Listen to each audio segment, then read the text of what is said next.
ఏంది మన గూడెంలో విశేషాలు ఏంటి? ఏం లేదయ్య గారు, పొద్దున్నే లేచినామా, సూర్యుని పూజించినామా, వచ్చినామా. అంతేనా? సూర్యుని పూజించ అంతేనా? అంతే గారు.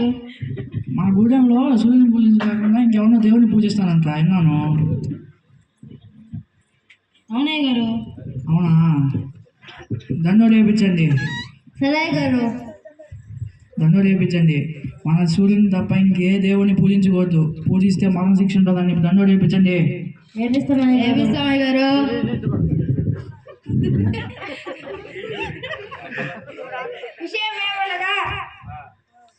విషయం ఏమనగా సూర్యుని తప్ప వేరొక దేవుని పూజిస్తే రాజుగారు చెప్పిన ఆజ్ఞ చంపివేయబడతాదని చెప్పారు.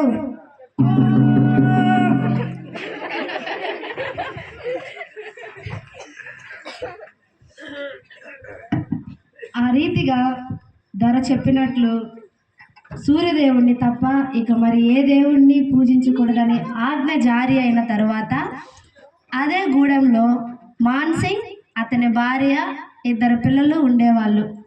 మాన్సింగ్ నీతిగా నిజాయితీగా పనిచేసుకుంటూ సూర్యదేవుణ్ణి కూడా నిజాయితీగా పూజించేవాడు. ఏముండో విన్నారా? విన్నానే. వాళ్ళు ఏందో సూర్యునే పూజించమంటున్నారు, లేకపోతే చంపేస్తామంటున్నారు.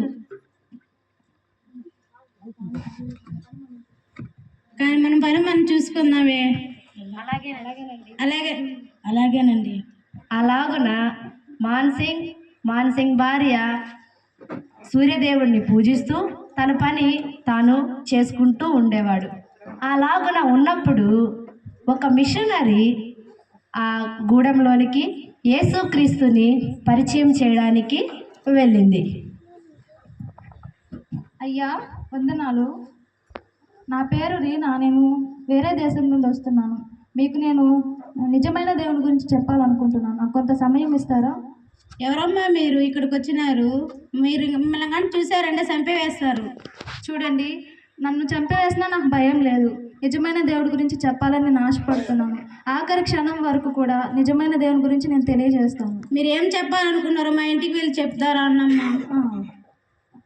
అలాగున మాన్సింగ్ మిషనరీని తన ఇంటికి తీసుకుని వెళ్ళి యేసుక్రీస్తు ప్రభువు గురించి కొన్ని మాటలు వినాలని ఆ కుటుంబం ఆశపడింది. చెప్పండమ్మా. నిజమైన దేవుడి గురించి మీకు చెప్పాలనుకుంటున్నాను. మనం బ్రతుకు ఉన్నంత కాలము మాత్రమే బ్రతుకు కాదు, చనిపోయిన తర్వాత కూడా మనకు ఒక జీవితం ఉంటుంది. జీవితం అంటే ఏంటమ్మా? అది మనం బ్రతికి ఉన్నంత కాలం చేసే దాని క్రియలను బట్టే తర్వాత మనకు పరలోకమా నరకమా అని నిర్ణయించబడుతుంది.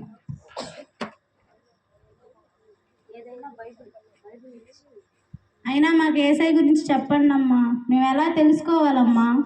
దేవుడు మనకు ఒక పరిశుద్ధ గ్రంథాన్ని తెలియపరిచాడు. దీని ద్వారా మీరు నిజమైన దేవుని గురించి తెలుసుకోవచ్చు. ఏంటమ్మా?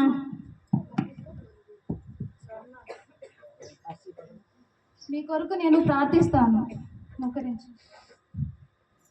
యేసయ్యా, మీకు వందనాలు. ఈ కుటుంబాన్ని దర్శించండి. ఈ కుటుంబంతో మీరు మాట్లాడండి. ఈ యొక్క కుటుంబాన్ని మీ రక్షణలోకి నడిపించమని యేసుక్రీస్తు నామమున అడుగుచున్నాం తండ్రి. ఆమేన్. ఆమేన్. అలాగున గూడెం ద్వారా మరణశిక్ష విధిస్తాను అన్నప్పటికీ యేసుక్రీస్తు ప్రభువు గురించి మాన్సింగ్ కుటుంబం అక్కడ కూర్చొని ఇంటిలోనే యేసయ్య గురించి బైబిల్ ద్వారా కొన్ని విషయాలను తెలుసుకుంటూ దేవునితో సమయాన్ని గడిపారు.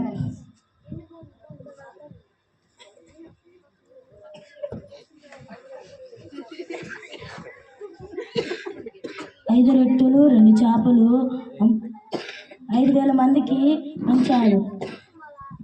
అవును, శఫను కానీ చనిపోతే ఆయన కానీ నరకానికి వెళ్తే దేవుడు ఎంతో సృష్టించాడంటే నిజమా?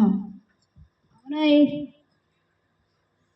రే ఆగ్రా, మాన్సింగ్ భార్య ఏదో చేస్తున్నారా? అవునేరా, ఏదో చేస్తాను. అయ్యగారు చెప్దాం బదరా. అలాగున మన్నం ధర ప్రజలు మాన్సింగ్ కుటుంబం దేవుణ్ణి ఆరాధించడం చూచి మన్నం ధరకు చెప్పడానికి అక్కడికి వెళ్ళారు. అలా మ్యూజిక్ ఏం చెప్పండి. మాన్సింగ్ భార్య సూర్యదేవుని పూజించుకుంటా వేరే దేవుని పూజిస్తున్నారు అయ్యగారు. ఏంటి సూర్యదేవుని కాకుండా ఇంకో దేవుని పూజిస్తున్నారా? అవునయ్య గారు. మళ్ళీ దండ రేపించు. సరే ధరా. ఈసారి మళ్ళీ ఆ దేవుని పూజించిన ముఖ్యంగా మానసిక కుటుంబాన్ని చెప్పు. ఆ దేవుని కాకుండా ఇంకే దేవుని పూజించిన మానసిక విధిస్తానని చెప్పు. దండ రేపించు. సరే ధర గారు. ఇందు మూలంగా గూడెం ప్రజలకు తెలియజేయనిదేమనగా మన సూర్యదేవుణ్ణి తప్ప వేరే దేవుణ్ణి పూజిస్తున్నందువలన గూడెం ప్రజలందరికీ రేపు పంచాయతీ ఉంటుంది. ముఖ్యంగా మాన్సింగ్ కుటుంబం కూడా రావాలని ఆజ్ఞ జారీ చేశారు. హో రమ్మంటున్నారే మన గురించేనే. మనం కూడా సెఫన్ లాగా ఉందామే. అదేనండి. అలాగన మాన్సింగ్ కుటుంబం పంచాయతీలోకి వెళ్ళింది.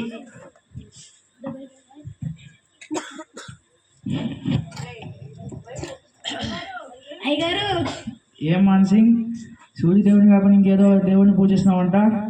అవునయ్య గారు. నా తర్వాత నిన్నే దొర చేద్దాం అనుకుని నువ్వు వేరే దేవుని పూజిస్తే ఎలా? లేదయ్య గారు, ఆయనే సూర్యుడిని సృష్టించాడు అయ్య గారు. ఇలా చేస్తే ఉండదమ్మా. లేదయ్య గారు, ఆయనే దేవుడు మనం సృష్టించాడు అయ్య గారు. నిజమైన దేవుడు సూర్యదేవుని ఒప్పుకో. ఇప్పుడు మళ్ళీ నిజమైన దేవుడు అంటే మీ ఇద్దరు పిల్లల్ని చంపివేయబడతాడు. లేదయ్య గారు, ఆయనే మన తండ్రి అయిన దేవుడు అయ్య గారు. వేసేయండి వాళ్ళిద్దరిని.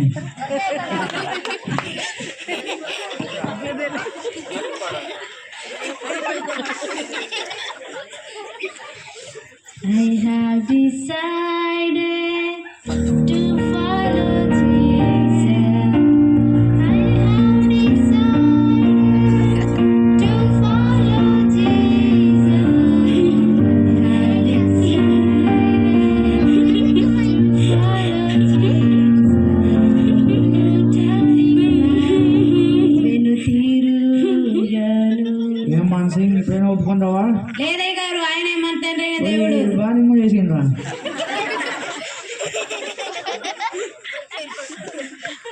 ఇప్పుడైనా ఒప్పుకో.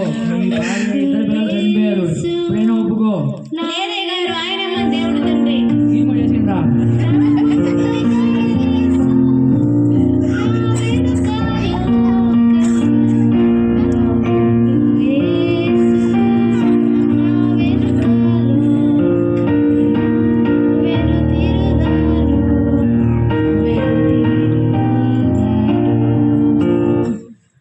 భలే బంద్ చేశారయ్య గారు.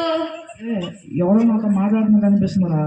వీళ్ళు ఇంతగా నిజమైన దేవుడు అన్నారంటే ఇంట్లో పోయి ఒకసారి చెక్ చేసాను ఏదో ఉంది. సరే దొరా.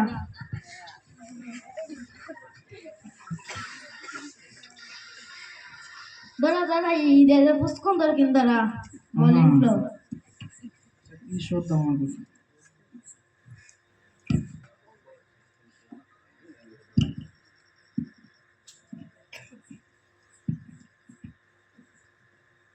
అవునరా, ఈ పుస్తకం చెప్తుందిరా నిజంగానే యేసయ్య నిజమైన దేవుడు అని. సూరు మళ్ళీ చెప్పు, మళ్ళీ దాంట్లో రేపించు.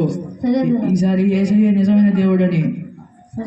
అలాగున మన్నం ద్వారా గూడెం ప్రజలందరికీ నిజమైన రక్షకుడు యేసుక్రీస్తు ప్రభు సూర్యుడిని సృష్టించిన దేవుడే మన దేవుడని మరలా దండోర వేయించెను. ఇందు మూలంగా యావత్ మంది ప్రజలకు గూడెం వాసులకు తెలియజేయనిదేమనగా ఈ రోజు నుంచి గూడెంలోని వారంతా సూర్యుడిని సృష్టించిన దేవుడు ఒక ఆయన ఉన్నాడు, ఆయన్ని మాత్రమే పూజించాలి. ఇది మా దొరగారి ఆనాహో. అలాగన మాన్సింగ్ కుటుంబం దేవుని కొరకు హతసాక్షులు కాబడ్డారు. తన బిడ్డలను కూడా పోగొట్టుకున్నాడు, కానీ గూడెం ప్రజలందరినీ దేవుని దగ్గరకు నడిపించగలిగాడు.